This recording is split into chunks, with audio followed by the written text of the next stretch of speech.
Ora viva, muito boa noite, caro telespectador e internauta que nos vê ouve a partir da TNT, como também o caso da nossa página do YouTube. Este está no ar o programa Debate Político que passa, como bem sabe, todas as sextas na hora da noite para ali trazer o melhor do debate na arena política. Mas não só, hoje nós vamos falar sobre um ponto que tem que ver com a arena social. Falamos dos acidentes de viação, mas será um tema a ser discutido por último, pois agora nós vamos falar sobre as declarações do secretário-geral do Partido Frelimo, Shakil Abubakar, que menciona que há pessoas dentro da política que não estão propriamente para servir ao povo, mas sim interesses sociais. Esta é uma afirmação que levanta diversos debates e cá no debate político não vamos ficar indiferentes. Vamos discutir em relação a este assunto. Caro telespectador, internauta, que comece o debate.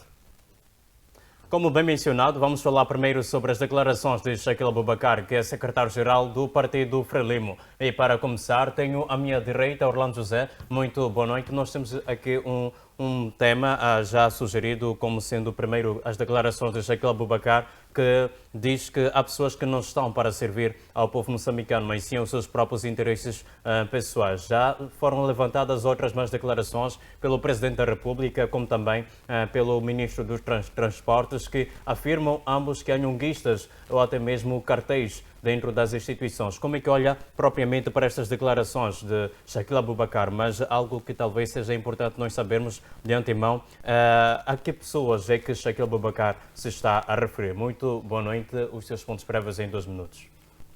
Muito boa noite, magnífico reitor, boa noite ao Dr. Mulungo, Belice, boa noite ao professor Pangaia e aos fiéis de FTV e os internautas que acompanham através do Facebook.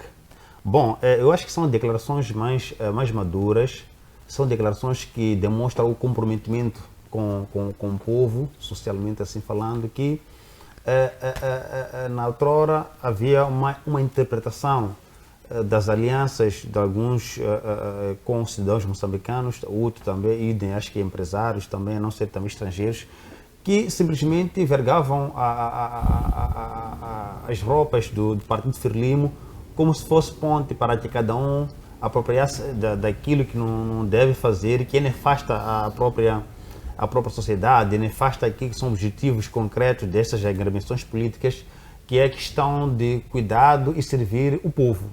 Então, se hoje o próprio secretário, o próprio secretário da geral da Frelimo vem reforçar esta afirmação, é mais uma prova de que existem infiltrados dentro da própria Frelimo que não estão comprometidos com questões sociais, não estão comprometidos com o desenvolvimento e a vida do povo, né? Mas estão preocupados para questões individuais, que em algum momento colocam uma distância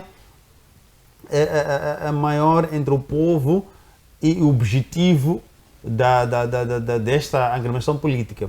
Se formos recordar, num tempo não muito remoto, o Presidente da República já exortava sobre isso, que é preciso eliminar pessoas aproveitadores, lambibutismo, nepotismo, pessoas que não estão ali com objetivos centrais para olhar para a vida e os problemas do povo, mas estão centrados para escovar, lamber, mas com o intuito de aproveitamento, né, da distração do próprio dentro do Partido Frelimo, de alguns que têm alguns cargos políticos, para não colocar o país a desenvolver.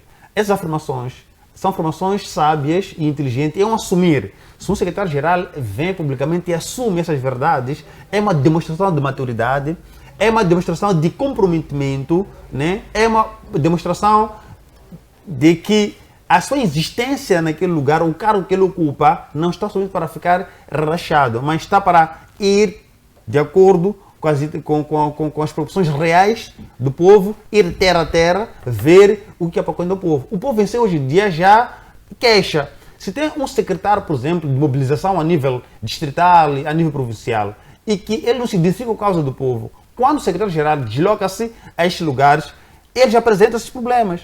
Daí que é através dos relatórios e é através de fazer um trabalho serado de terra a terra que acaba descobrindo que não. Existem alguns membros infiltrados dentro do Partido Frelimo que não estão a trabalhar e que esses é um número da minoria que que estão a colocar em causa a credibilidade, a imagem e a proteção desta agremiação política.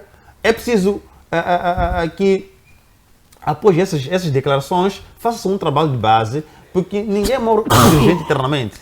É preciso, depois disso, creio que eles já identificaram quem são as pessoas.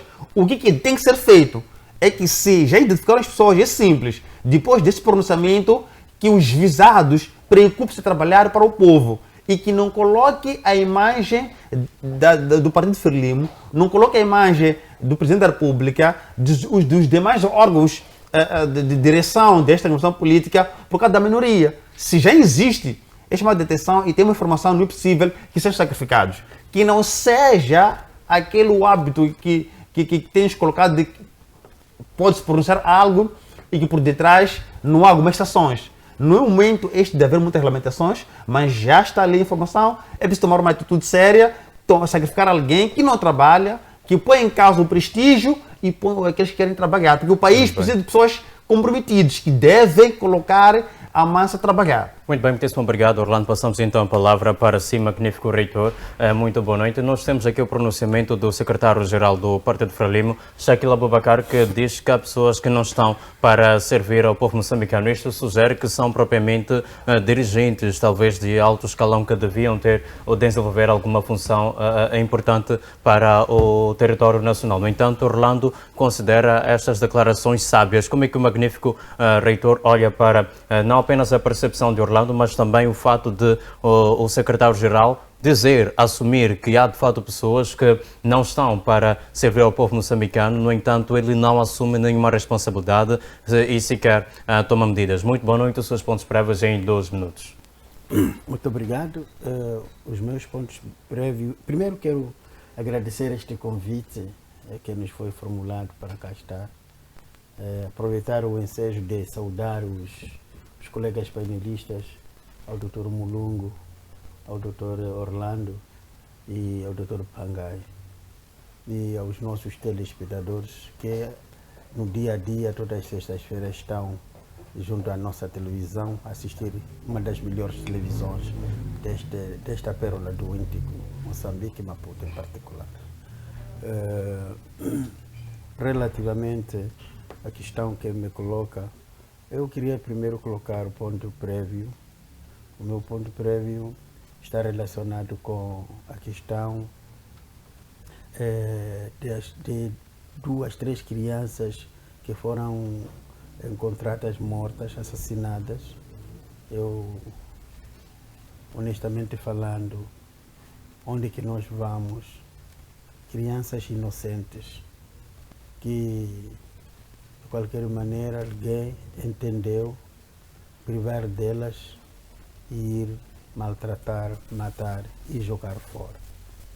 Então, isto é o sinônimo de que a violência está a acudizar-se cada vez mais hoje em dia e que o nosso Estado, as nossas forças de defesa e segurança devem melhorar, devem lutar mais uma vez, fazer a vossa entrega para que a questão da criminalidade esteja minimamente controlada. É verdade que não é um assunto fácil da criminalidade, porque eu estava acompanhando um canal televisivo num país desenvolvido, que é uma senhorinha de um país que está em guerra agora, estava no metrô, andando, um delinquente, desculpa pela expressão, saiu onde estava sentado, foi apunhalar no pescoço 3, 4 vezes, ninguém acudiu. Países desenvolvidos, estou a falar dos Estados Unidos da América. Ser apunhalado no metrô, pessoas sentadas no metrô não fizeram nada, nem reação. Então, quer dizer, essa questão de criminalidade que está a destruir as sociedades é um aspecto muito importante.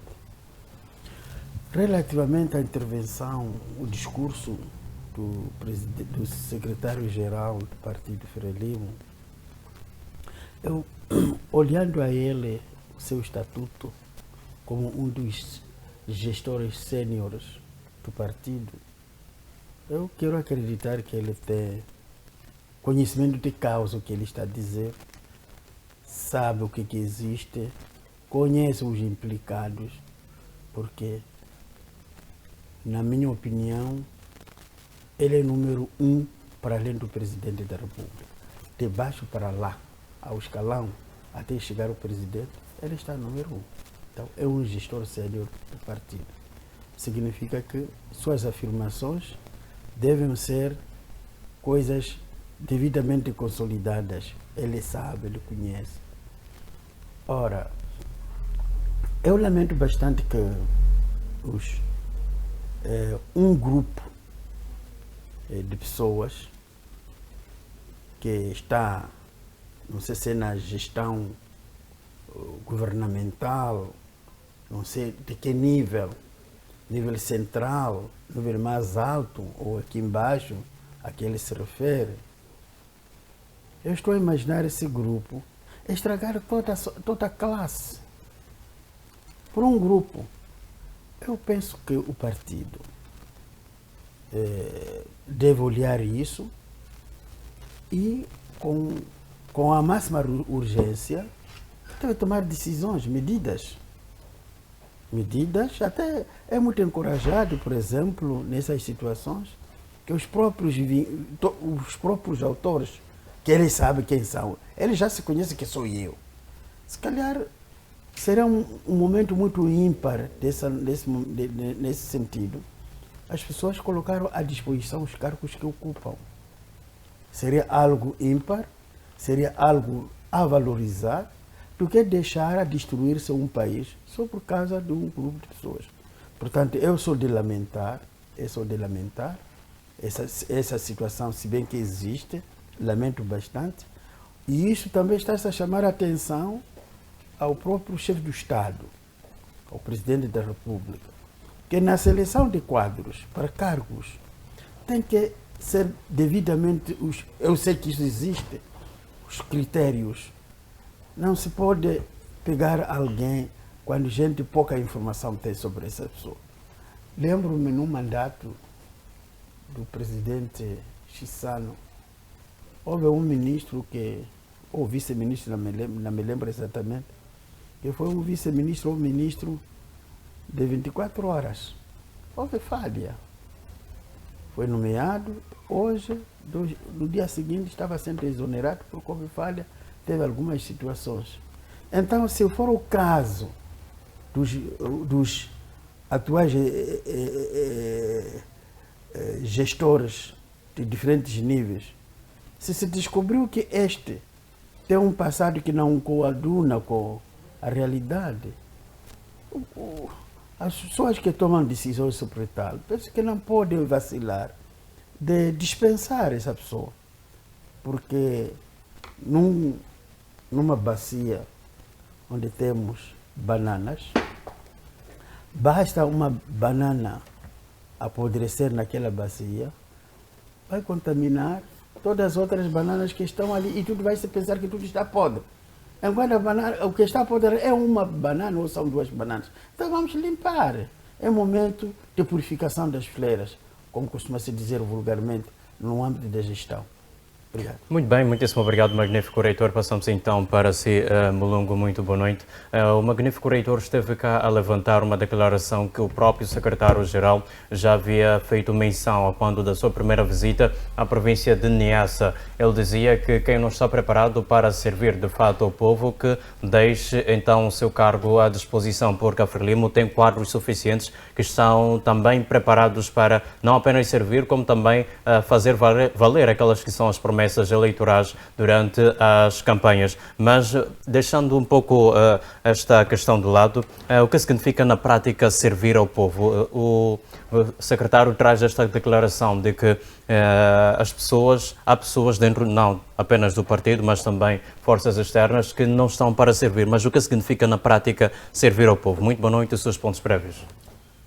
Boa noite a si, Alice, aos meus colegas do painel, ao magnífico reitor, ao Dr. Pangaia e também ao Dr. Orlando José.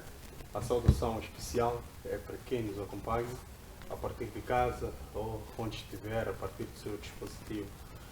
E pronto, meu ponto prévio é a situação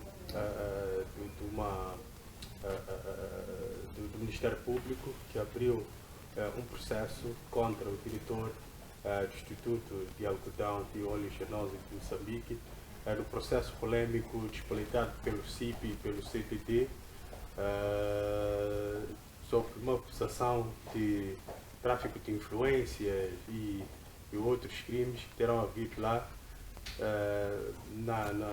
no concurso polêmico que foi adjudicado a uma empresa recém-criada, que estava avaliada, orçada em cerca de 130 milhões. Então, foi anulado de facto este concurso e também já há um processo a decorrer. O Ministério Público terá dito isso ainda hoje. Então, queria encorajar aqui o Ministério Público a prosseguir com este processo. É importante que haja aqui um esclarecimento para todo o povo moçambicano. Encorajar também o CIP e o CTT a continuarem engajados neste tipo de serviço público que eles prestam a toda uma nação. Só assim é que podemos desenvolver, tendo equipes que fazem pressão, mas que também conduzam os processos devidamente com aquilo que sabem eles como técnica e procedimentos que estão estabelecidos. Agora, só queria chamar a atenção a pequenos detalhes, porque em algum momento eu vejo, acompanho a alguns membros do próprio CIP, a forma como eles se expressam chega em algum momento a confundir-se com alguém que parece estar a fazer uma perseguição a algum dirigente ou parece alguém que está a exercer política. Então eu creio que em algum momento pode fazer com que estes processos, que são muito fundamentais para o nosso Estado, percam a sua credibilidade devido à forma como nós nos expressamos. É preciso separar um pouco as emoções e tratar os processos com alguma integridade, tratar esses processos com alguma responsabilidade. Agora, quanto à questão que me coloca sobre o que deve ser isto de servir, eu creio que devíamos voltar à gênese da criação dos próprios partidos políticos. Os partidos políticos são criados para responder a uma necessidade pontual de determinadas sociedades. E depois de criados esses partidos políticos, eles têm dois caminhos: ou estar no poder, ou de facto passar à oposição. Mas não deixam de lado aquilo que é o seu papel de facto exercer esta política, porque é possível nos dois ambientes. Então, sendo possível nos dois ambientes, é preciso perceber que os membros integrantes dos partidos políticos não podem comprometer aquilo que é a causa do próprio partido, ou seja, devem pegar aquilo que são os preceitos basilares da criação do próprio partido e operacionalizá-lo de modo a que o povo ou a população visada compreenda que o partido está a agir em conformidade com aquilo que os seus discursos explicam e de facto aquilo que eles compreendem como sendo suas necessidades sendo satisfeitas, ou seja, as ações devem mais ou menos espelhar, acompanhar essas duas realidades, ou seja, as necessidades versus os próprios discursos. As ações devem responder isto, ou seja, o discurso do político mais a necessidade do povo devem ser satisfeitos por uma ação concreta, seja uma ação concreta é garantir corrente elétrica, água potável, alimentação e garantir segurança. Então, este é o papel fundamental de todos os partidos políticos quando são criados. Então, para um partido como a Frelimo, que está no poder, é preciso compreender que tem como papel fundamental garantir esses todos os elementos que eu aqui elenquei. Agora, o que nós percebemos na tradição africana política é que quando alguém é nomeado por um cargo político, acha que foi uma bênção. Ou seja, festeja com os seus amigos, traz aqui um grande alvoroço, porque acaba de fazer uma conquista. Mas eu creio que devemos nos despir desta nossa tradição política africana e começar a vestir um novo casaco, no sentido de que, a partir do momento que um indivíduo é confiado a um cargo político, ele está para representar uma nação, ele está para servir o povo. E, de facto, ser primeiro nos sacrifícios e último nos benefícios, como dizia muito bem o presidente Samora. Então, é mais ou menos neste contexto que o próprio secretário-geral da Frelimo percebe que alguns dos seus membros que foram confiados a algumas pastas, sejam elas ministeriais ou para a Secretaria de Estado, não estão a conseguir satisfazer aquilo que são as necessidades do povo. E muitos deles estão lá para tratar assuntos particulares e não assuntos coletivos. Daí que ele exorta a todos esses para que, caso alguém sinta que não está em altura de responder às necessidades do povo, demita-se ou coloque, de facto, o seu cargo à disposição.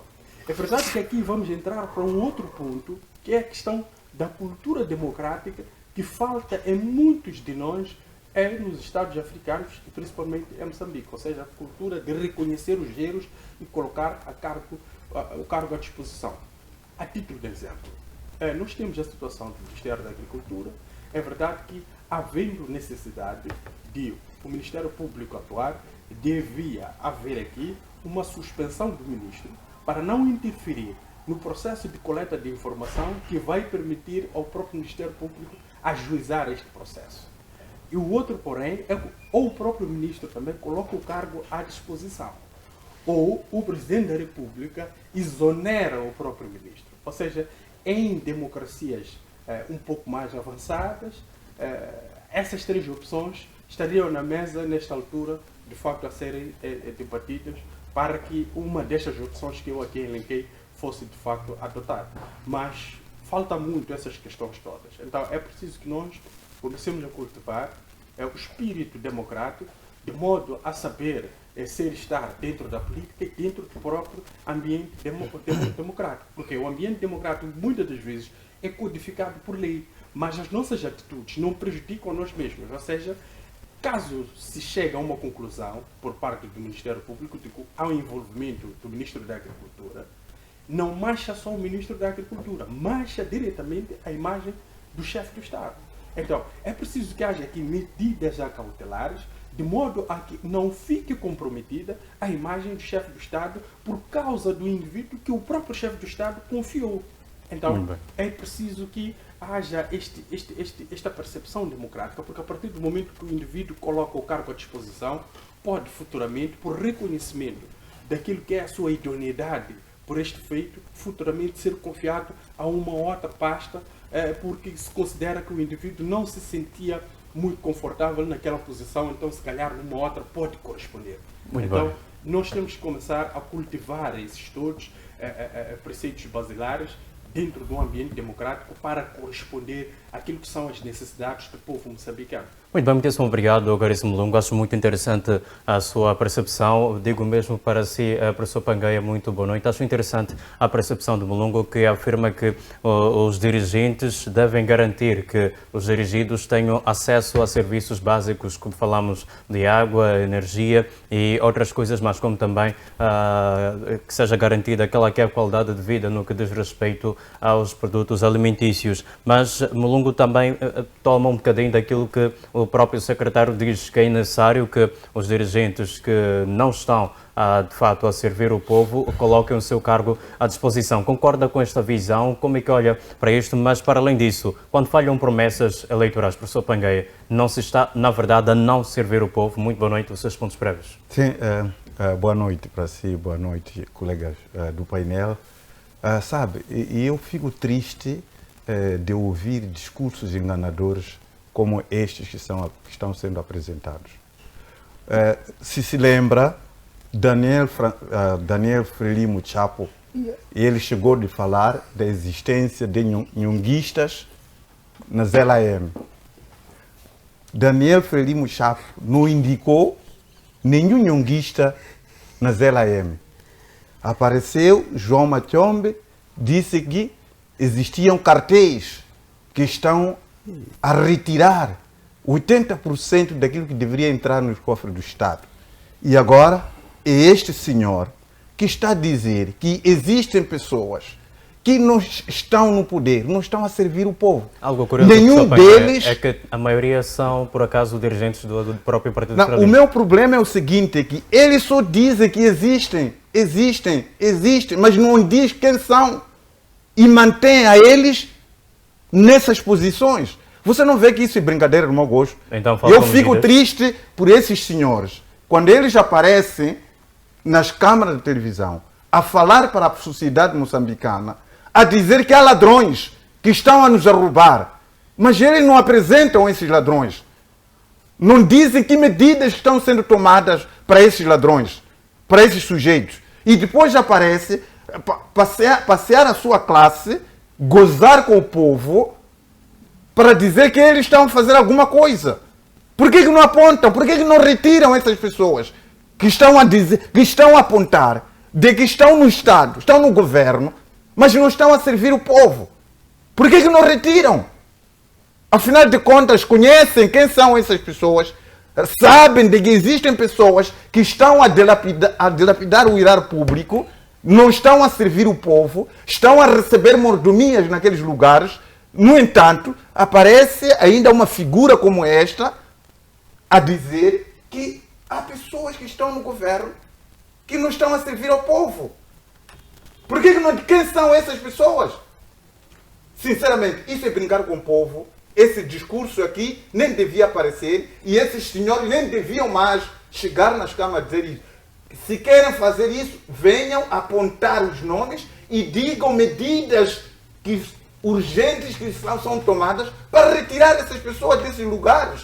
O que vale a nós sabermos que temos pessoas que estão nos a roubar, mas que essas pessoas já mantêm-se nos seus cargos? É brincadeira do mau gosto. Mas era só um ponto de gosto. Meus pontos prévios. O governo há dias anunciou que pretende poder comprar algumas ações nos órgãos de comunicação social privado. A mim me inquieta bastante. O governo tem dinheiro de comprar ações das televisões, mas não tem dinheiro para poder garantir a segurança alimentar no país. Não tem dinheiro para poder alimentar os idosos que estão a receber uma pensão pífia. O que está por detrás desse interesse que o governo tem agora de comprar algumas ações nas televisões ou nos outros órgãos de comunicação social? Onde que vai buscar dinheiro, uma vez que tem estado a dizer que o governo não tem dinheiro? Essa é uma brincadeira de mau gosto. Outro elemento. Veja só que temos também outra situação aqui que tem a ver com as mordomias do Suf Momad e o seu gabinete. É preciso que neste momento se revele: o Suf Momad e o seu gabinete cessaram de receber as mordomias que eles têm ou ainda estão. Só o próprio Suf Momad, eu quando estava a rever os artigos da CIP, dizia que o Suf Momad ele está com um salário mensal de 200 mil meticais. Vai recebendo esse valor. O salário dele está enquadrado na terceira categoria mais alta que o país tem, que é na categoria na classe 21A, mais 66%, que ele está a receber. Era preciso que venha aqui a se explicar. O Suf Momad continua a receber esse salário. Para além disso, o gabinete do Suf Momad, somado ao valor que ele recebe, nesse relatório aponta que em 2021 a 2022 receberam 100 milhões de meticais. Essas mordomias todas que esses sujeitos estão a receber, é importante que o governo venha explicar se até hoje ele continua a receber ou não, já foram retirados ou não, tendo em conta que ele perdeu a categoria do segundo partido mais votado. Então era preciso, há necessidade urgente que se venha explicar sobre essa questão. A última questão tem a ver com, há dias, ouvi a governadora de Manica entristecida com relação à poluição provocada pelas mineradoras lá em Manica. E ela até sugeriu a suspensão da atividade de mineração em Manica. Eu fiquei bastante satisfeito com esse pronunciamento. Mas, no entanto, também fiquei triste pelo fato das autoridades da província de Tete estarem em silêncio pela poluição que está a acontecer em Moatize. Até hoje, não há nenhuma autoridade de Moatize ou da província de Tete, que já veio colocar uma posição vigorosa como está a acontecer neste momento com a Francisca Tomás, que é a governadora da província de Manica. Está a lutar para poder criar situações de reverter aquele cenário da poluição. Vocês, os dirigentes da província de Tete, estamos a falar a partir de secretária do Estado, atual secretária do Estado, que é a Cristina de Jesus Xavier Mafumo. O que está a fazer com relação à questão de Moatize? Estamos a falar do governador de Tete, Domingos Juliace Viola. O que está a fazer com relação a Moatize? Da poluição, do genocídio que o governo está a provocar. Vejam a iniciativa das autoridades de Manica. O que está a fazer? Vocês estão ali em silêncio. Você, Cristina de Jesus Xavier Mafumo, que se diz secretária de Estado na província de Tete. Qual é o seu posicionamento com relação à poluição, o genocídio que está a ocorrer na cidade de Moatize? Senhor Domingos Juliace Viola, governador, se diz governador da província de Tete, o que está a fazer com relação a este cenário? Vou pedir brevidade, professor Era Pangaia. importante aqui, outro elemento aqui, já vamos para terminar, essa questão da descentralização. Eu estava a ver aqui a Cristina de Jesus Xavier, que é secretária de Estado na província de Tete, a poder empossar o novo administrador do distrito de Mutarara, na presença do governador da província. O que está a acontecer aqui? Afinal de contas, qual é o papel do governador, que ele é eleito? Mas quem empossa administradores é secretária do Estado. O que está a acontecer aqui? A quem vai subordinar, neste caso, o administrador de um distrito? Tendo em conta que o governador ele é eleito pela população e o administrador ele está diretamente ligado com a população. Mas quem nomeia administrador, quem nomeia e empossa administrador, é secretária do Estado. É uma aberração que está a acontecer. Era preciso poder ver até que medida que um indivíduo eleito tem responsabilidade em relação a outro indivíduo que é nomeado. E seja esse indivíduo nomeado que vai empossar administradores dos distritos. É uma aberração, era preciso que pudesse ver esse assinado. Ok. Olha, É apenas eu 2 acho minutos, por que favor. a Frelimo está cada vez mais a brincar com a população. Discursos dessa natureza de indicar, afirmar a existência de indivíduos de má conduta nas fileiras do governo e depois não tomar medidas sobre essas figuras, isso está a entristecer a sociedade, está a entristecer a população. Se não tem nomes, se não tem medidas para tomar contra essas pessoas, não diga nada. Não vale a pena, porque ouvirmos dizer que o nosso celeiro está sendo assambarcado por indivíduos e esses indivíduos ainda permanecem na guarda desse celeiro.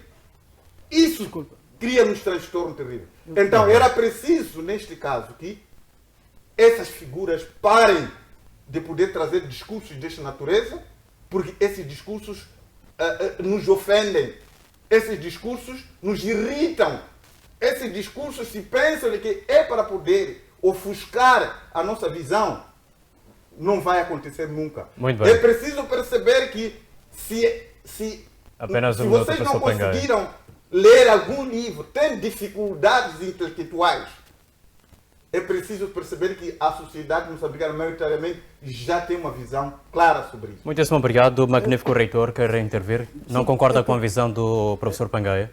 Bom, não é não concordar, é só para apresentar alguns conceitos, porque entendo que há problemas epistemológicos de conceitos. A questão, 2 aspectos. A questão do secretário de Estado e governador. A função do secretário de Estado na província ele representa o órgão central do Estado.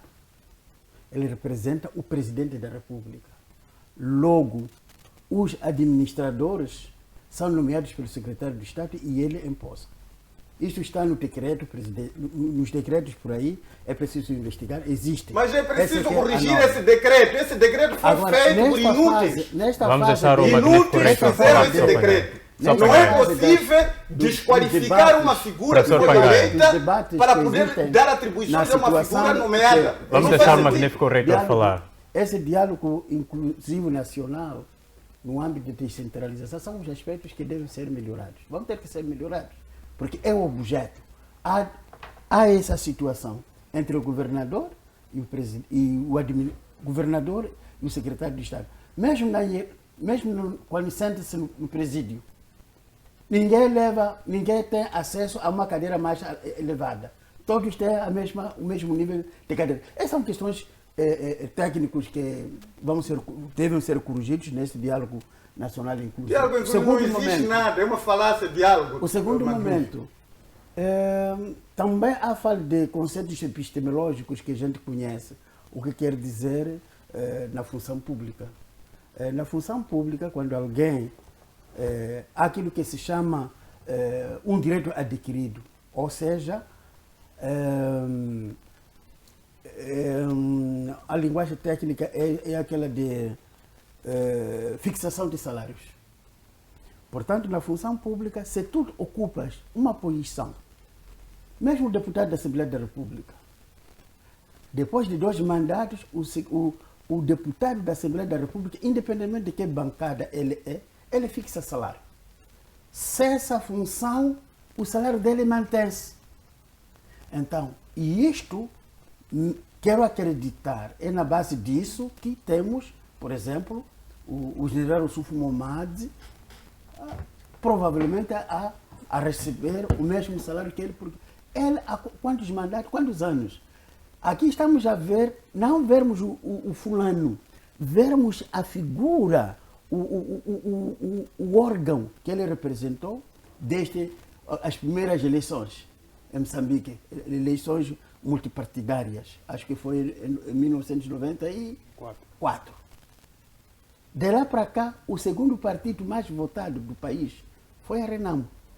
Então, tem um historial, acumulou os seus benefícios como partido, etc, etc, etc. Mas eu não estou a representar a Renamo.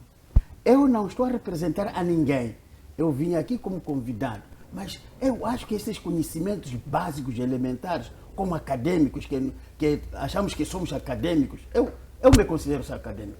Então, são conceitos gerais que nós temos que ter conhecimento. Obrigado. Mas olha, desculpe, Sim, é o professor seguinte, Pangai. um conhecimento desta natureza para um país onde existe fome, a defender a fixação dessas mordomias, isso é incompatível naquilo que é o sentimento da sociedade.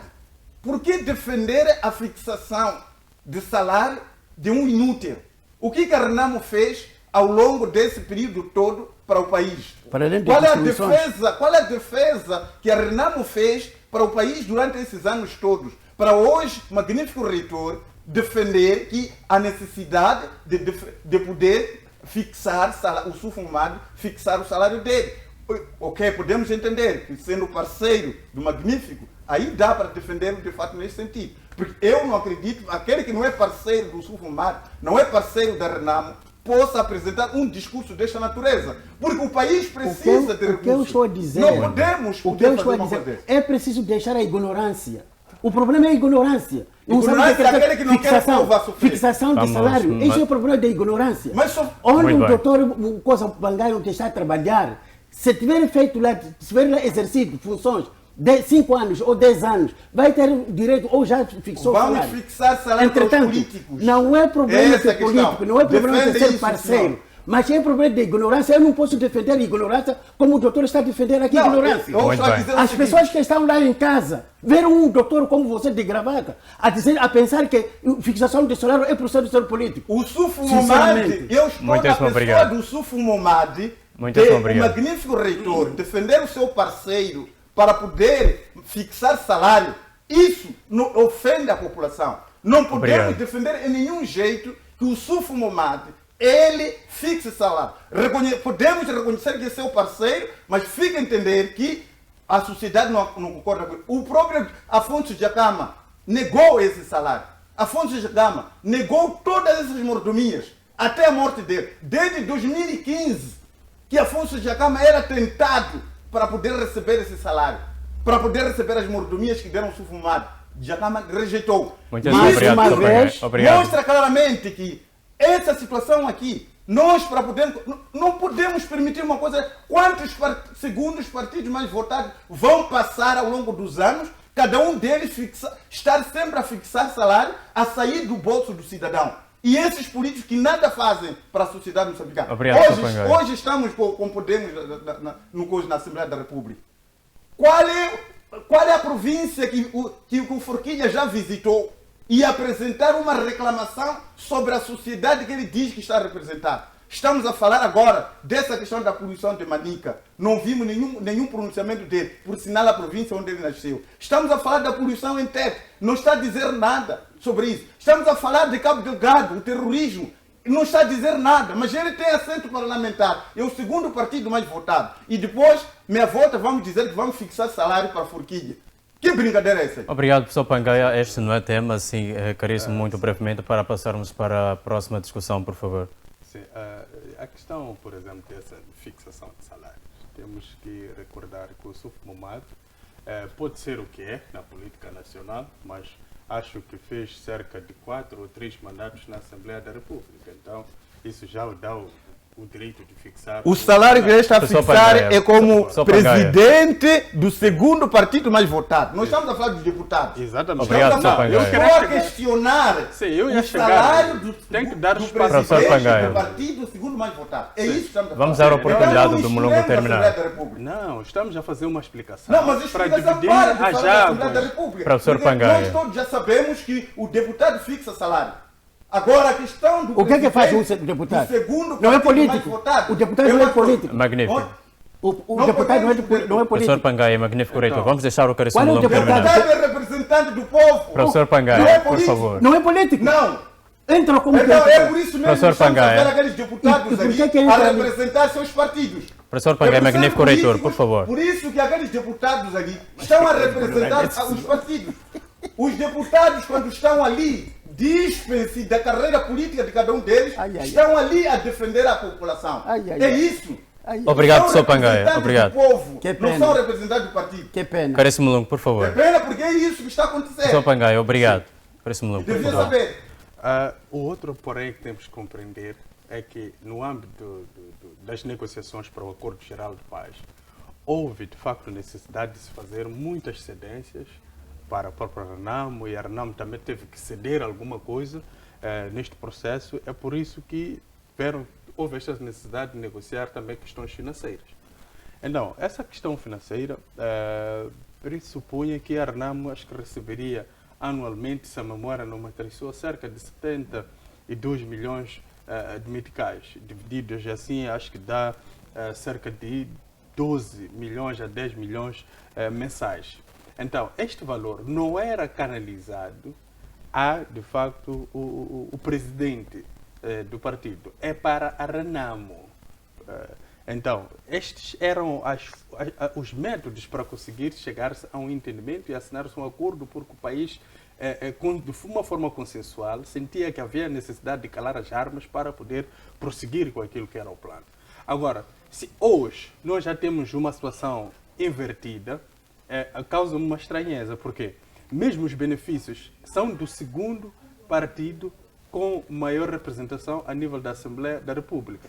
Porque o segundo mais votado é, de facto, aquilo que nós vimos que, em termos operacionais, agora com o Venâncio Mondlane, é membro do Conselho do Estado, mas é uma posição que não lhe possibilita ter um salário, ou seja, não há salário para quem está como membro do Conselho do Estado. Agora, para o segundo mais votado, há um salário, mas aquele salário é para o partido, não é para o líder. Agora, o líder tem algumas regalias, o líder do segundo partido mais votado. Eu creio que é por aí. Mas é discutível o que está a trazer o Dr. Pangaia muito bem. Deve haver uma revisão. Só que o problema da revisão de assuntos da Assembleia da República é como são eles. quando os assuntos afetam a eles próprios, é muito difícil que eles, de facto, façam essas revisões. Muito bem. Tivemos recentemente a questão do TSU na função pública, quando chegou a nível da própria Assembleia da República para os próprios deputados, houve ali, de facto, uma obliteração. Então, significa que quando é para apertar o cinto para o outro lado, há uma tendência em poder se afastar. E foi por unanimidade, todos os partidos, de facto, que estão na Assembleia da República, assim decidiram que não havia espaço para essa diminuição de salários. Muito bem, muitíssimo obrigado. Sim, Só para caríssimo Rolando. estava a discutir. Temos que estar claro que ser político não é profissão. Sim. Na nossa República de Moçambique não existe profissão política. Sim.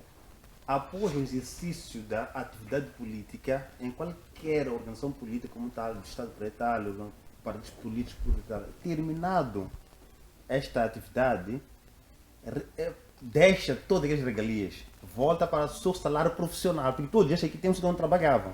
Significa se estava no, era, vamos lá, o seu formado era general por aí tal, ter perdido esta posição, segundo mais votado por aí tal, esta dos mordomias, ele volta para a base dele profissional. Sim. A fixação do salário não existe para questões da atividade política.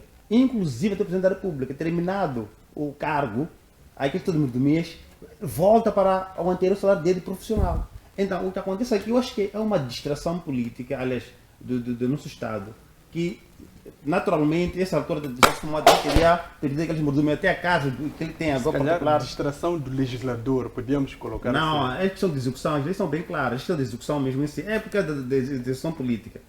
Nessa altura, se formado, após a decretação da perda do mandato, segundo mais votado, já teria saído, até no caso do Estado, teria deixado para o outro. Então, o que acontece aqui, eu acho que há negociações que acabam lesando os cofres do Estado para o benefício de alguns políticos que já não estão em exercício. Neste momento, o Sr. Mamado não nos representa a nós como alguma coisa aqui em Moçambique. Simplesmente é o presidente do partido que está na terceira posição. Então, e praticamente já não tem essas mordomias de segundo mais votado, aquele todo dinheiro ali. Já não deveria dar ao Sr. Mamado, até casa que ele tem o gabinete preto, já deveria terem cortado. Aquele dinheiro passava para o partido mais segundo mais votado, que é o Podemos. Então, em tempo de regalia de segundo mais votado, não era com forquilha. As regalias de segundo mais votado iam para o Venâncio Mondlane. Então, eu acho que aqui alguma coisa que não está a ser perceptível. São duas leis. Sim, jogadas políticas que acabam lesando os que deveriam se beneficiar em detrimento do que já não tem direito. Porque tem certeza, se bem que essa forma de fazer as coisas do Sumomade é por causa desta regalia, mas se o Estado tomasse uma decisão clara, o governo cortasse essas mordomias, com certeza essas todas coisas estão sendo feitas, já não deu mais a acontecer. Então, eu acho que temos que ter aquela cultura. Se eu já tinha essas regalias, já não tenho direito, eu tenho que tomar a iniciativa de que já não tenho mais direito. Mas acontece à espera de uma coação, de uma decisão, talvez judicial, por aí tal, para isso é que eu erro. Então, desculpa, temos que fazer um TPC. Primeiro, temos que trazer a lei do segundo partido com maior representação. Exatamente, sim. Do segundo mais votado, sim. E também o que diz o Acordo Geral de Paz. Porque podemos confundir, se calhar ele está sendo beneficiado do que diz o Acordo Geral de Paz. Mas o Acordo Geral de Paz também tinha as suas previsões no seu quadro legal. Então é preciso que haja aqui uma relação desses três elementos para termos uma decisão. Senão vamos cair nesta onda de especulações. Não, eu não falo de especulações para falar. Falo coisas com certeza. Não estou a dizer que está a especular. Sim, estou a dizer que vamos entrar no campo deve acontecer é que nenhum político aqui em Moçambique tem essa prerrogativa de fixação de salário como sendo o político, ou sendo é que a posição do deputado dá esta possibilidade. Então, os dois mandatos fixam o salário. Muito sim, bem. 2 mandatos. Mas perde as regalias. Fixa o salário. Sim, não tem direito. Exatamente, perde as regalias. Este é o debate que podermos ter nas Ok, próximas é o seguinte, só para poder rever, um minuto, só para rever aquilo que o Sufumá dele tem, segundo o relator do CIP, diz que o segundo mais votado, ele tem remuneração, despesas de representação, subsídios mensais atualizados e gozar das regalias inerentes ao estatuto, o estatuto do segundo partido, presidente do segundo partido mais votado. Dispor de meios de transporte do Estado, beneficiar do direito de alienação de viatura, ter passaporte diplomático para si e seu cônjuge, gozar de um regime especial de proteção. Não é necessário mencionar tudo então, que só Pangaia. essas, até hoje estamos a ver o sufumado. É preciso poder exortar o governo para poder remover isso. Tudo bem, muitíssimo obrigado. Não pode o sufumado Muitíssimo continuar a ter obrigado. esses direitos. Muitíssimo obrigado. O AGP, o que é que diz? Olha, Só Pangaia. Dr. Mulungu, a GP de 1992 até hoje não tem domínio dele. Não tem domínio dessa questão do que... Esses instrumentos estão aí. Eu não vou voltar. Eu já li esses instrumentos. Muito Tem bem. domínio deles. Muitíssimo obrigado. É o momento de Eu tenho passarmos domínio então. dele. Agora, quando coloca-nos para pôr TPC, deve ir ler, esses instrumentos são de muita importância para qualquer cidadão que quer o bem neste país e que já devia ter lido e ter domínio para tal. Obrigado, Se Sr. quer Pangaia. TPC, Obrigado. esse TPC pode Sr. usar para Pangaia. todo mundo. Por que Obrigado. você tem domínio? Por que então não diz o que é que diz a AGP? O AGP Mas é para poder falar qual é o tempo que tem para poder começar a explicar. Infelizmente Agora não temos não mais tempo, entendo. precisamos Sabe quantas passar para o páginas tem a próximo GP tempo. Acordo de Paz? Quantas Professor páginas? Pangaia. Senhora, Quantas não páginas? podemos poder fazer. Muitíssimo Diga obrigado. quantas páginas se conhece. Magnífico Alguém que ainda reitor. não conhece o Acordo Geral de Paz, que vai ler. Porque o Acordo Geral de Paz foi assinado em 1992, 4 de outubro de 1992, e que todo mundo ficou interessado de poder saber Coisa quais mais são os básica. pressupostos que estão lá. Coisa mais Obrigado. básica. Quantas páginas tem? Não, olha, não me olha, se Esse é um vai debate que ler. poderemos ter nas próximas Se desde oportunidades. Magnífico reitor. 1992 ainda não conhece quantas páginas tem esse acordo, então significa que não está interessado nesse país. Obrigado. Você não sabe. Magnífico Não, não reitor, pode estou fazer consigo isso. agora. Vamos passar para o Não próximo pode. tema. Se Vamos sabe, falar diga. agora. Professor Pangaia, muitíssimo obrigado. Vamos passar agora para o próximo tema em que o Governo aprova a Estratégia Nacional de Financiamento Climático. Foi interessante, de fato, debater em relação ao primeiro sobre as declarações do secretário-geral do Partido Frelimo. No entanto, não temos mais tempo para discutir acerca.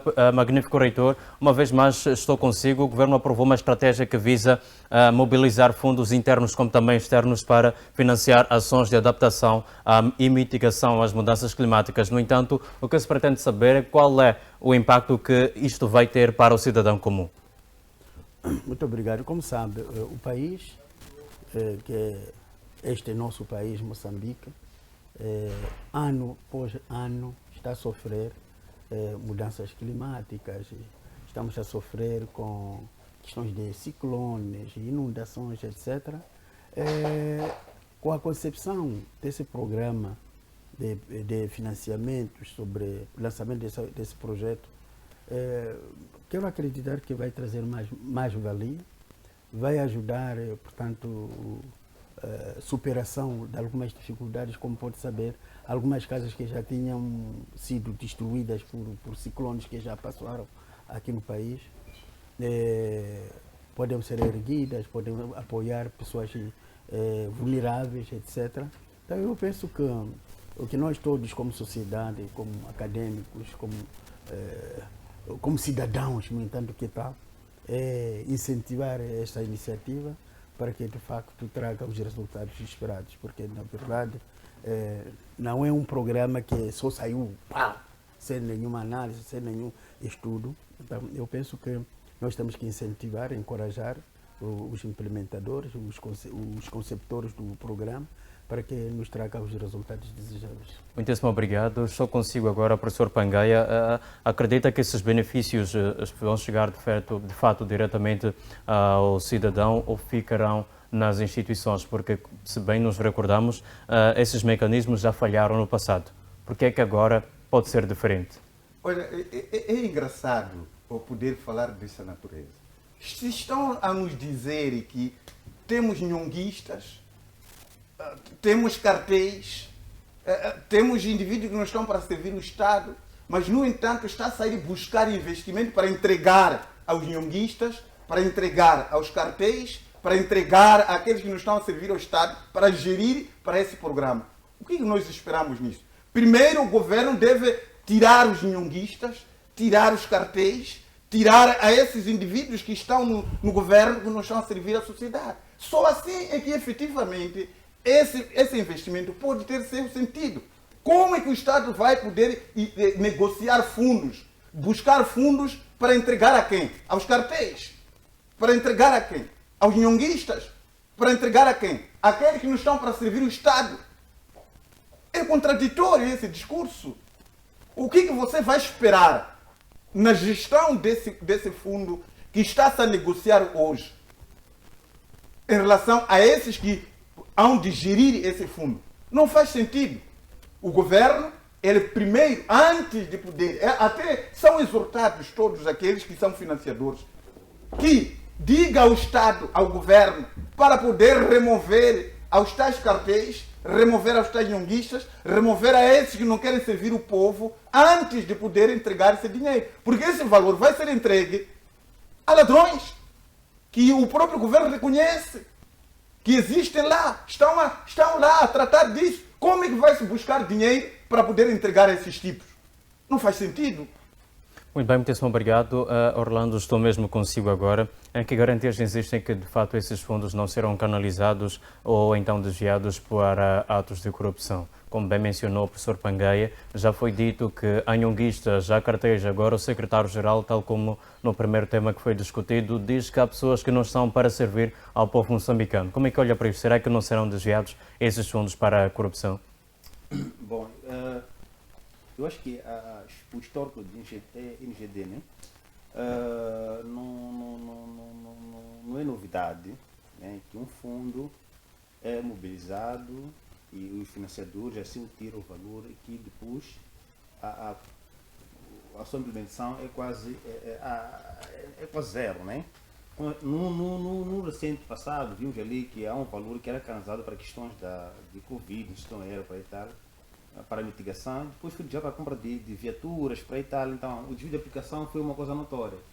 Então o que deve acontecer é que é preciso haver uma limpeza a nível das instituições do Estado, é preciso haver uma seriedade muito acrescida para que essas implementações não falhem, porque quando há mobilização, ou o chefe do Estado está de viagem, ou os ministros estão ali a procurar de parcerias e tal, para que esse dinheiro seja alocado aos fins pelos quais foram procurados, foram haver questão de necessidade, e depois não, assim não o fazem. Torna-se um pouco aqui um descrédito, ou uma descredibilidade, acima de tudo, nas suas implementações, porque acaba colocando o prestígio em si da própria instituição na envergadura que ela é, das cidades que ela é, porque em todo mundo fala sobre a questão da mitigação de mudanças climáticas para e tal, porque não sabe o que se espera. Então, se esse dinheiro depois não já vimos aqui zonas em que até hoje estamos aqui a debater, nunca se beneficiaram de uma ajuda de NGD para a questão da habitação, questão de hospitalares, então nas escolas, alguns estão aí naquelas casas improvisadas, então é muita coisa complexa que não se percebe se essa falta de seriedade é na vontade política ou é na vontade individual. Porque se há uma vontade política que não se mobilize os fundos para haver doações, se é uma vontade individual que se sacrifica a pessoa ou as pessoas e coloca novas pessoas comprometidas para que esta situação de tudo quanto é feito em Moçambique, tudo é desconfiança. Qualquer doador, quando dá alguma coisa, sempre há algum descrédito. Entre nós não há confiança. Entre eles cá para conosco também idem. Sempre há uma ruptura aqui de confiança. É uma ruptura aqui de uma incerteza de que o dinheiro será alocado para aqueles fins. Sempre alguma justificativa. Não existe nenhuma instituição em Moçambique que no mínimo é doado algo e por detrás vê dar um relatório limpo, um relatório suave, acrescida, que merece mérito. Sempre alguma coisa, algum debate, alguma coisa que acontece, isso coloca em causa o prestígio dessa instituição. E o chefe do Estado tem reconhecimento sobre isso, porque já citou no seu discurso inicial, e inclusive quando o chefe da Liga de Moçambique pronunciou sobre isso, há um reconhecimento de que existem indivíduos não comprometidos com as causas pelas quais foram indicadas. É preciso que haja um sacrifício dessas pessoas, que essas pessoas deixem dos cargos ou são exonerados, porque Se é um problema, foi detectado um problema, e que tem um poder para fazer exercício do seu poder, para que aquele assunto seja resolvido, não consegue. Vê lamentar. Se eles lá têm um poder, não conseguem fazer, e os demais, o que vai acontecer? Simplesmente, há de ouvir, vai se debater, vai se discursar, vai fazer relatórios, e nada vai acontecer. São pessoas intocáveis. O problema já foi detectado, eles são indicados, é preciso haver sacrifício para tal. Então, muitas das vezes, é uma espécie de que tem decisão para o fazer, não faz, e os demais fazer o quê? Só vão acompanhar. E muitas das vezes até se espera de que o próprio chefe de Estado tome a decisão para que os demais seguirem a margem. Mas, infelizmente, não é. Sempre são discursos. Então, eu creio que as pessoas estão a trabalhar nesse lugar, principalmente nessa instituição que é tão sensível e pela envergadura que ela é, acho que tem que ser pessoas humanas. Vamos lá, por exemplo, vamos dar um exemplo simples. Tem uma inundação em Maguanino, por exemplo, e tem crianças que não têm o que comer, não têm o teto como tal, e o diretor-geral dessa instituição sabe que tem fundos em si, na sua conta, né, ou na sua área de jurisdição, que pode tomar uma boa decisão, e vai nada faz, chega em casa, toma um café, um sumo, uma boa alimentação, um AC, e numa cama relaxante, apanha um sono tranquilo, mas que deveria se beneficiar daquela ajuda, não está tendo esse benefício. Essa desumanidade é matar alguém, quer dizer, de forma direta, porque se um deveria ser ajudado, não está a conseguir, o outro que poderia fazer, não está a fazer. Isso é complicado. Há cargos e há lugares em que as pessoas têm que ser mais humanas possíveis para conseguir certos cargos. Essa instituição é uma instituição humanitária, em que todo indivíduo, inclusive nós estamos aqui neste painel, quando nós achamos que devemos doar alguma coisa, é lá onde nos direcionamos e deixamos alguma coisa, com o intuito de que este bem chegará a quem o necessita. Mas se isso não acontece, e há um silêncio total, há sempre reclamações e nada se toma, é uma desumanidade total. Muito bem. Muitíssimo obrigado, caríssimo Orlando. Tocou em algo interessante que eu já ia mesmo perguntar a si, Mulungu. Orlando fala em descrédito. Essa estratégia parece ser diferente, pelo menos na percepção de algumas pessoas, daquelas que acabaram ficando apenas no papel ou simplesmente no discurso. O que garante que desta vez não passará apenas de um discurso político, um documento político? E outra, como convencer uma população que já é descrente das promessas? Bem, eu não sou político, não tenho como garantir se vai de facto sair do papel e materializar-se. Mas a mim incumbe-me, se calhar, o papel de fazer aqui uma determinada previsão. Atrelado a esta informação, nós vimos hoje no manchete do jornal que os Estados Unidos da América vai patrocinar também o Estado moçambicano em cerca de 532 milhões de dólares para o projeto Compact. O projeto Compact 2 para a construção de infraestruturas resilientes a essas mudanças climáticas e particularmente a zona centro do país, que é onde de facto temos verificado em maior parte esses fenómenos. Então, eu olho para este fundo de mudanças climáticas com bons olhos, na vertente de que se isto vier a responder aquilo que são de facto as inquietações das populações que estão muito expostas ou estão vulneráveis a essas mudanças climáticas, poderá ajudar muito a minimizar os danos, porque por completo não vamos conseguir de facto aqui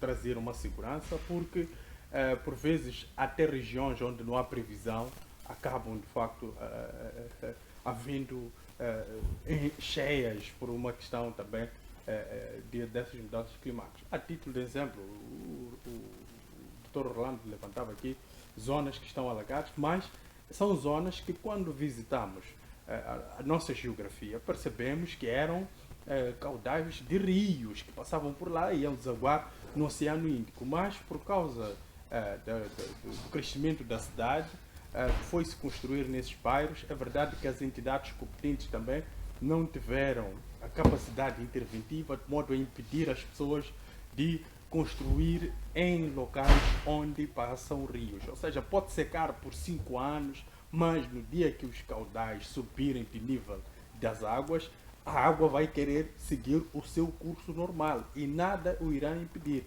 Isto vai resultar sempre em cheias. Vemos ali na zona da Praça dos Combatentes, quando chove, é mais ou menos um exemplo disso. É uma zona onde tínhamos ali uma passagem da água para a zona da costa. Então, são esses fenómenos que, porque tudo é possível através de um estudo, pode-se fazer um estudo de viabilidade, trazer-se dados concisos através de indicadores que tenham em si obediência da realidade das localidades onde de facto vai se alocar esses fundos, porque caso não, vamos ter sempre aqueles estudos que é só para o inglês ver, que não coadunam com aquilo que é a realidade. E por fim, sempre vai se fracassar em quase todos os projetos, não teremos resultados palpáveis, porque alguém de facto decidiu que podia trazer aqui um indicador imaginário para satisfazer o seu superior. Então é preciso que haja aqui um estudo dos métodos também, de como é que vai se fazer essas infraestruturas e como é que vai se deslocar a população, quais são os benefícios, para não cairmos na velha história, que por exemplo vimos em Cabo Delgado, as multinacionais foram construir casas para os nossos cidadãos lá, mas os nossos cidadãos quando chegaram nas casas disseram que não aceitavam porque tem casas de banho dentro, ou seja, alguém que não foi fazer um estudo de viabilidade, não foi conversar com a população para perceber que tipo de residências culturalmente eles podem aceitar, porque isso também é o pessoal da responsabilidade social deve fazer esse estudo, buscar dados para que de facto a infraestrutura corresponda àquilo que é a expectativa do indivíduo, mas não só, mas que respeita a questão cultural e religiosa. Nós achamos que só se constrói uma casa. Não se constrói só uma casa ou um edifício. É preciso que aquilo respeite o panorama cultural, o conceito religioso que cada um de nós carrega por si.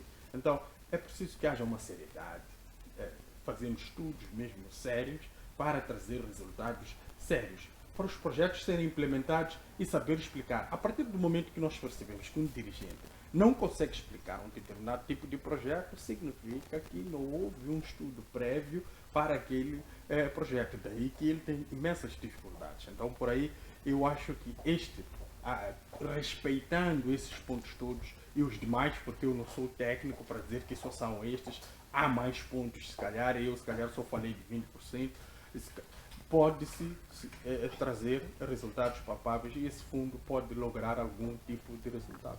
Muito bem, muitíssimo obrigado, caríssimo Molongo. Passamos então para o último tema, em jeito de últimas considerações, pois o tempo já não nos ajuda. No entanto, não podemos deixar de falar sobre isto. Como havia feito menção logo ao princípio deste debate, nós íamos conversar também em relação aos mais de 400 mortos por acidentes de aviação nas nossas estradas cá de Moçambique. Não importa referir que não se trata de 400 cidadãos que foram assassinados no ato do combate a vários crimes, mas sim 400 vidas inocentes foram dizimadas em acidentes de aviação que alguns deles, talvez a maioria, poderiam ter sido evitados, mas isto não veio acontecer, apesar de várias campanhas de sensibilização. Professor Kapangaia, estou mesmo consigo, porque é que os números continuam tão alarmantes? A cada dia parece que há cada vez mais pessoas a morrer por conta dos acidentes de aviação. No entanto, há campanhas que estão a ser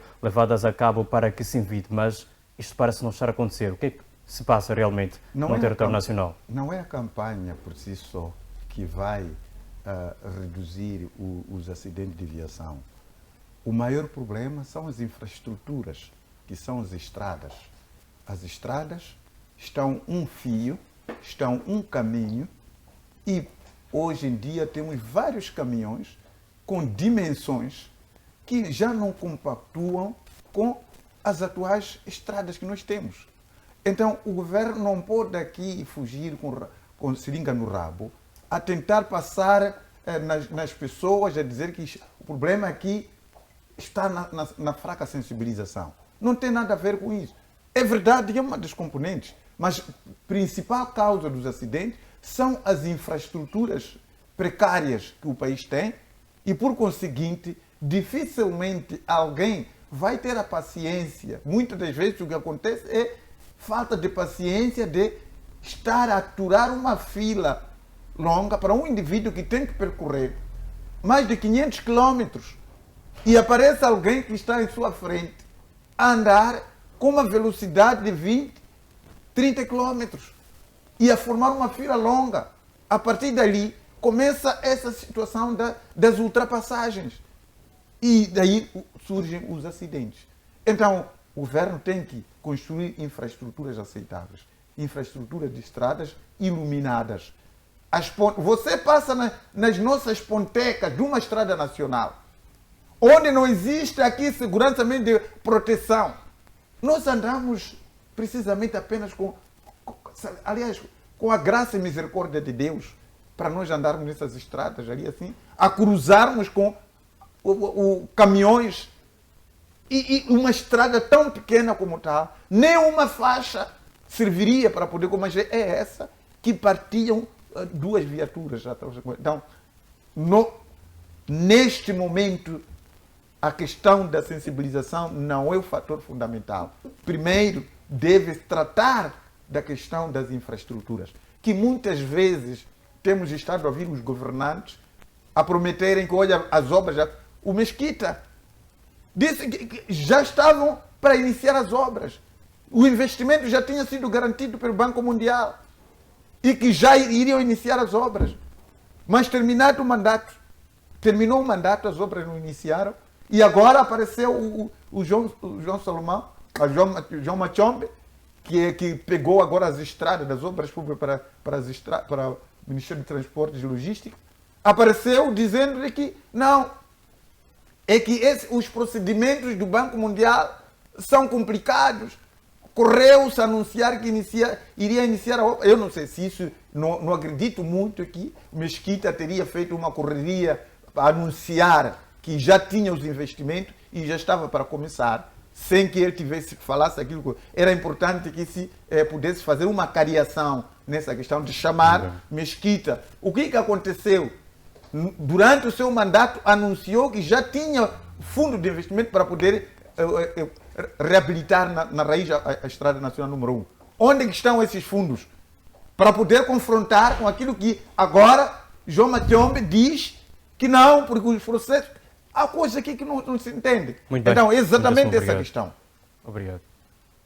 Sim, sensibilização mais tarde. Mas neste momento, a prioridade número 1 é poder ver as infraestruturas de acesso. Muito bem, obrigado. Melungo, estou mesmo consigo agora também, jeito de últimas considerações. O professor Pangaia acredita que a prioridade, como ele bem disse, segundo as suas palavras, número 1, a reabilitação das vias de acesso, isto é, as estradas. Quantas pessoas mais é que terão de morrer? Ou melhor, talvez uma pergunta mais profunda, quem é que deve morrer para que a prioridade seja, de fato, a reabilitação de estradas críticas?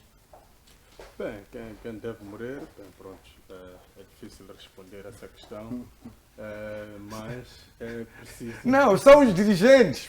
É que esses que devem sair e entrar outros para garantir as infraestruturas. Morrer não no sentido de morrer morrida, não. Estamos a falar no sentido de se afastar dessas competências. Morrer. Não, existe uma... Estamos a falar da morte na direção do governo. Certo.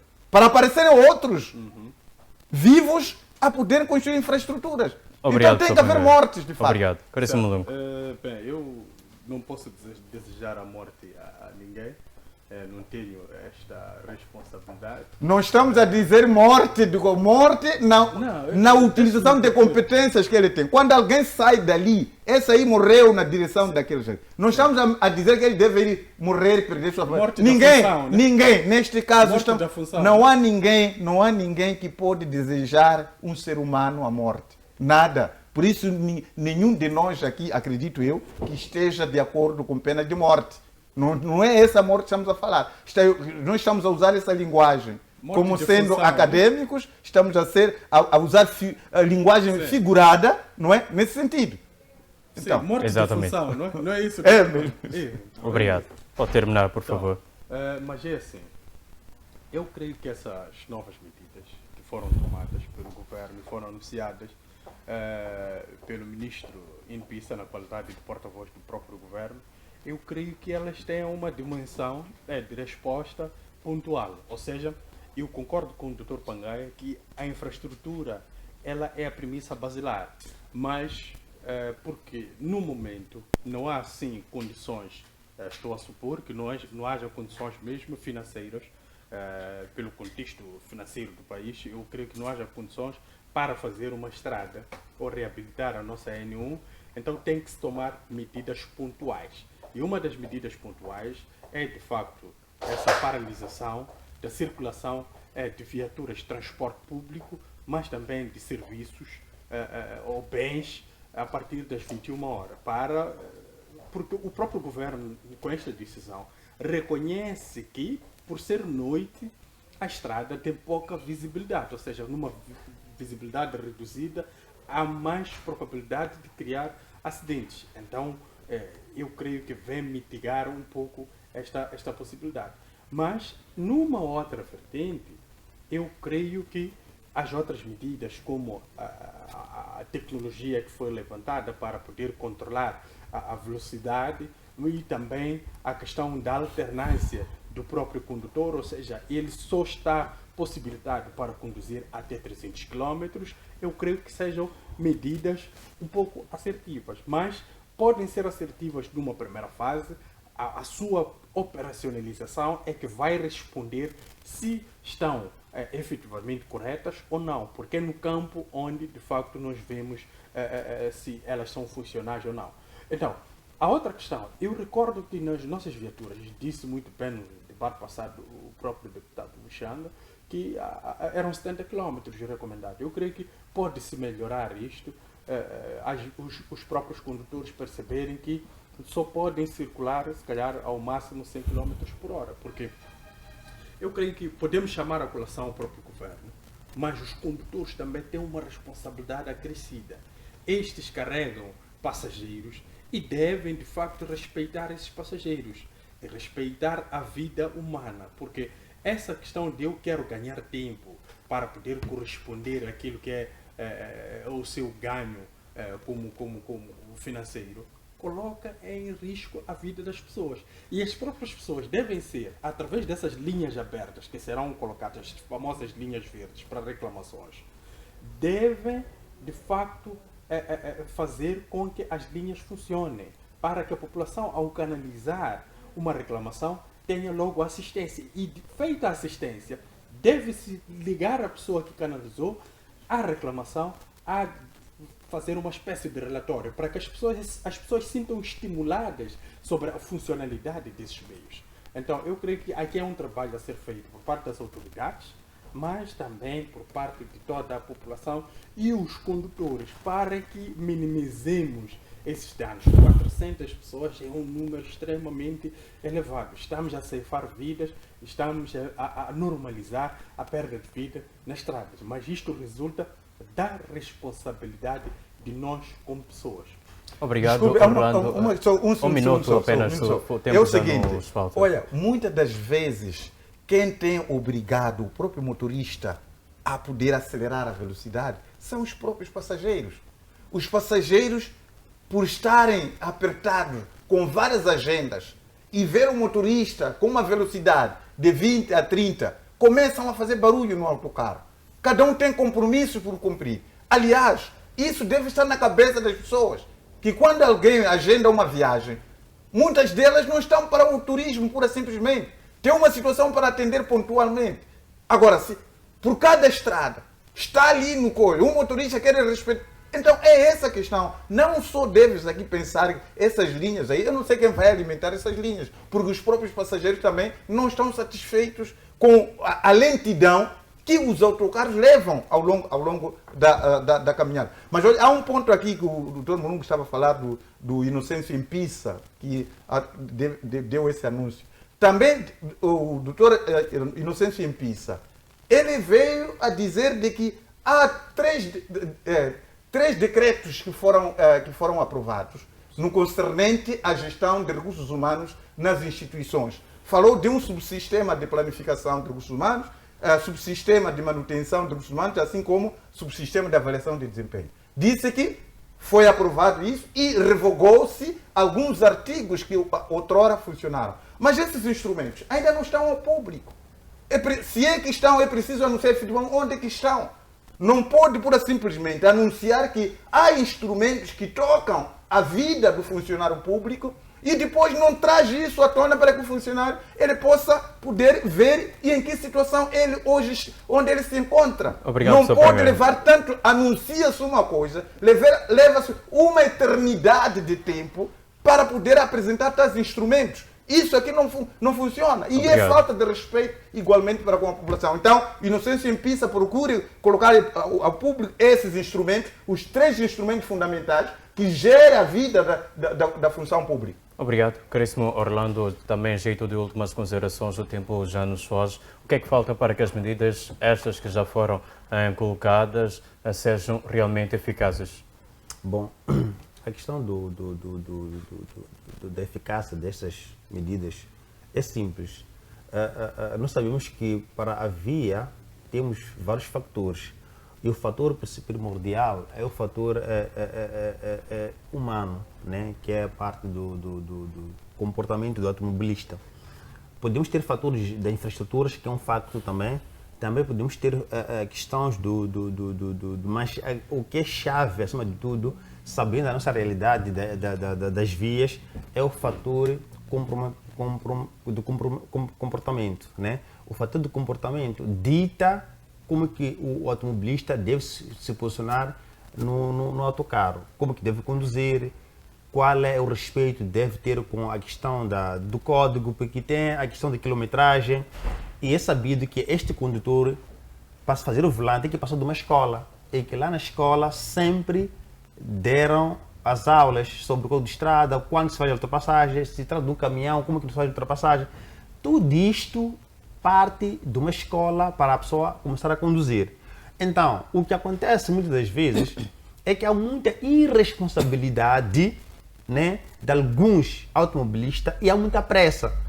E aqui nós podemos rolar fatores de infraestruturas. Isso não é negado, é sabido que o governo agora está no processo, né? Ou há uma tendência de melhoria das vias, ainda lento, mas há sinais, a gente vê nas estradas, está acontecendo, mas é preciso que olhemos o fator humano, que é o próprio automobilista.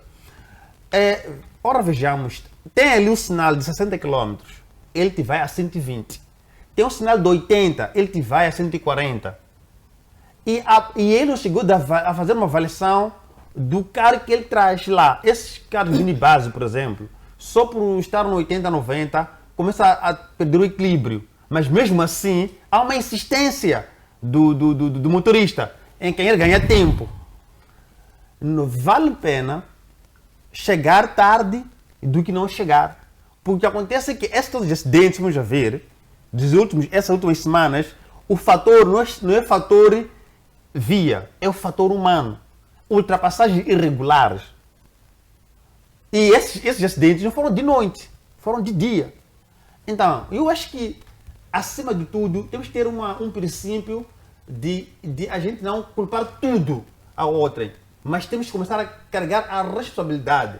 Quando você carrega vidas no seu autocarro, é preciso ter uma maior responsabilidade. A pressão do motorista não te pode fazer violar o código de estrada e os princípios basilares que aprendeu na escola. Porque esses todos têm esse pessoal da escola. E outra coisa também, esses acidentes, eu acho que é preciso haver uma escola depois da carta psicossocial e sentimentalista, porque eu acho que esses motoristas, a maioria, não têm dom de piedade sobre a vida do outro.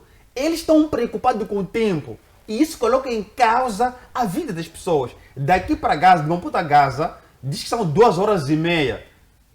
Qual é o estudo que foi feito para saber que são 2h30? Não podemos chegar a Gaza com 4 horas de tempo? Mas não, sai de Maputo, da junta, às 5 horas, quer chegar em Gaza às 6, às 7 horas. Com que velocidade? E nós sabemos que as nossas estradas estão em precárias condições. E há uma insistência dos motoristas. É preciso com que, quando a pessoa tem alguma agenda cedo no dado ponto, sabendo que não tem carro próprio, mesmo com carro próprio, e vendo que a distância é longa, é preciso que viaje um dia antes da agenda para evitar essas atrocidades. 400 tal pessoas não é culpa de estradas, não somente, mas sim dos próprios motoristas, que não descansam o suficiente, está toda noite a chilar. Dia seguinte, chegou de chilling, entra no volante. E quando entra no volante, o mobilista, ele relaxa. Quando relaxa, o sono ele chega. E quando chega o sono, pequeno deslize ou distração, já é acidente. Então, nós temos que parar de querer culpar somente o governo sobre assuntos particulares ou assuntos de responsabilidade individual, mas é preciso que cada automobilista comece a ter responsabilidade de vidas que carrega. Por isso que muitas das vezes, quando há acidentes e o motorista é ileso, e automaticamente esse motorista é considerado de criminoso. É por causa dessas irresponsabilidades do automobilista. Então, e o mais engraçado, passa da escola, ele sabe o que o código diz. No dado momento, ele na estrada se esqueceu, não põe cinto de segurança. E depois, temos esses minibuses, são 15 lugares, mas dentro da viatura ocupa-se 20 assentos. Esses outros assentos vêm de onde? E não só os passageiros devem começar a exigir a responsabilidade do próprio motorista. Se no autocarro minibus entram mais de 15 pessoas, deve exigir ao motorista que não, o carro só carrega 15 pessoas e a viagem deve continuar. A uma alta velocidade, tem que haver iniciativa dos passageiros, mandar parar o motorista e chamar a atenção, caso ele insista naquele comportamento, até se for possível amarrar ele de corda ou dar porrada mesmo e levar a um posto policial de que este motorista está para salvar vida. A indicação é 80 e ele anda 120, chama você não aceita. Quer dizer, é que esta questão de controle de velocidade, não só somente polícia de trânsito, mas também os passageiros devem estar atentos aos comportamentos. Muitíssimo obrigado, Orlando. Passamos então para si, magnífico reitor. Também queremos ouvi-lo e talvez dar uma resposta final sobre o que precisa ser feito de fato, de imediato, para salvar vidas. Muito obrigado. Eu quero comentar relativamente à questão, o que está acontecendo nas estradas. É curioso é verificar que quase todos os acidentes de aviação não acontecem nos locais onde as estradas não estão boas. Logo, elemento fundamental para a questão de evitar a questão dos acidentes de aviação nas nossas estradas é nós, automobilistas. O nosso papel. Estamos no volante, o que estamos a fazer? Mesmo aqui na cidade de Maputo. Ver pessoas a conduzir com uma mão, outra mão está a digitar o telefone, está a atender a chamada, mas está em pleno movimento, com uma velocidade. Entretanto, eu acho que sim, as infraestruturas fazem parte, mas fundamentalmente o comportamento humano. Concordo plenamente com o Dr. Orlando quando disse que as pessoas vão nas festas, nos chillings, como costuma-se dizer, a beber, sem fronteiras, mas sabe que às 5 horas tem que partir. Vai no volante, ainda com o álcool no estômago, na cabeça, a conduzir. Consequências disso são essas mortes que estão a acontecer. Entretanto, a educação cívica na condução para os motoristas, automobilistas, também é preciso olhar nela como um elemento importante para a redução dos acidentes de aviação.